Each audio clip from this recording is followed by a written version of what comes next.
Para sa akin, ano ba talaga yung love language ko? Ako kasi, wala akong tiyak na love language. Wala. As in wala. Wala akong tiyak na love language kahit isa. Ako kasi yung mahilig talagang mag-discover, mag-explore. Pero wag lang talaga yung nasusobra sa limits talaga, yung off the limits na talaga. I mean, imbento tayo ng bagong estilo ng kiss, bago tayo estilo ng yakap, bagong estilo ng quality time. Basta, kung ano yung nasa mainstream, lalagyan namin ng sarili naming twist.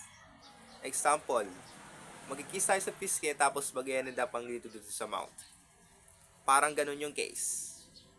Kumbaga, out kami ng conventional, i-embrace namin yung parang hindi talaga nagte-trending. Tapos yun yung magiging part ng maging relationship namin.